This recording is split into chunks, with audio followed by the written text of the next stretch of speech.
Yo les petits potes, j'espère que vous allez bien. Aujourd'hui c'est Heredity et on se retrouve pour une nouvelle vidéo. Bon, comme vous l'avez pu le remarquer, j'ai le cheveux plutôt long et les gens me comparent souvent à Jésus. Et si j'étais Jésus qui était revenu du passé? Non, en vrai le voyage temporel n'est pas du tout possible.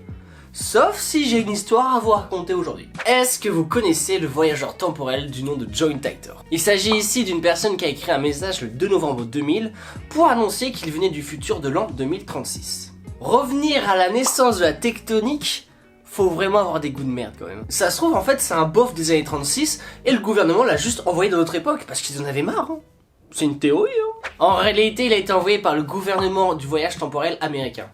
Ouais, parce qu'à chaque fois qu'il y a un truc stylé, c'est toujours les Américains, les gars. Et il a été envoyé en l'an 1976 pour récupérer cet ordinateur, l'IBM 5100. Faut que ça soit vraiment une catastrophe pour récupérer ce truc quand même.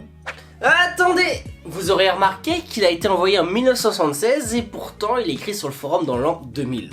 Est-ce qu'on n'aurait pas trouvé un argument contre sa petite théorie foireuse? Non. Bon, en vrai, il a donné une bonne réponse et pour que je vous l'explique, faut que je vous donne quelques bases sur le voyage temporel.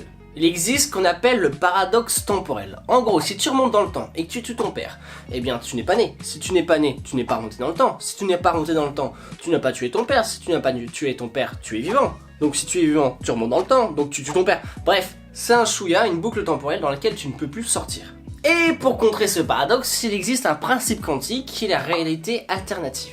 En gros, face à chaque problème, il va y avoir plusieurs choix. Et chaque choix va te mener à une réalité différente. Pour vous donner un exemple, si je dis que tu es une grosse quiche, on part sur une réalité A, tandis que si je dis que tu es une personne magnifique, on part sur une réalité B. Sauf que si tu te bases sur ce principe, plus tu remontes dans le temps, plus tu as des différences. Et c'est pourquoi John Titor a voyagé en réalité 2 fois dans le temps. Une fois dans l'an 2000 et une fois en l'an 1976 pour avoir une petite différence entre les réalités. Soit l'équivalent de 2%. D'ailleurs, sa mission initiale, comme je vous l'ai expliqué tout à l'heure, c'est de récupérer cette chose parce qu'il s'est programmé en 2 langages, Linux et le BASIC. Et ce langage de programmation est très important pour l'an 2038 où il va y avoir un bug sur tous les appareils en 32 bits. D'ailleurs, cette information est totalement vraie. Le 19 janvier 2038 à 3h14 et 8 secondes, il va y avoir un bug sur tous les appareils en 32 bits. D'ailleurs, si vous voulez en savoir plus sur ce bug, je vous invite à aller voir cette vidéo de Leo Tuckmaker qui l'explique réellement bien. Mais du coup, nous ce qu'on veut savoir, c'est comment John Titor réussit à voyager dans le temps. En fait, c'est grâce à cette boîte qui crée des trous noirs et qu'il faut monter sur une Chevrolet de 1967. Bon, le rapprochement entre la Chevrolet de 1967 et la DeLorean de Retour vers le futur, je pense qu'il n'est pas allé chercher très loin en fait.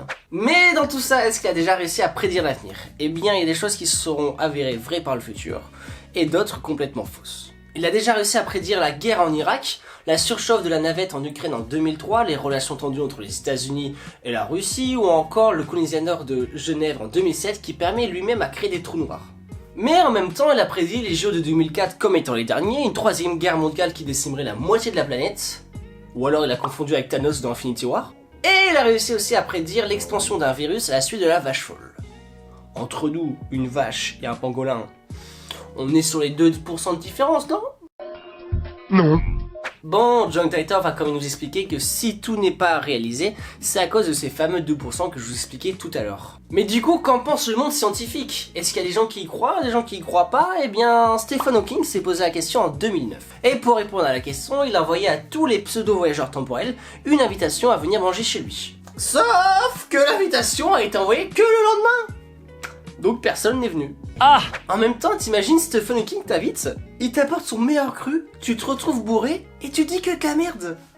Moi je veux rester humble devant Stephen Hawking. Je comprends pourquoi ils sont pas venus aussi les autres là. Bref, mythe, canular ou réalité, personne n'a réellement pu répondre à la question. Et moi je vous invite à dire en commentaire ce que vous en pensez. Bref, j'espère que la vidéo t'a plu, si t'en es encore là, bah tu peux liker, tu peux t'abonner et faire des trucs si tu veux, t'inquiète pas. Et moi sur ce, je vous dis à la prochaine, ciao!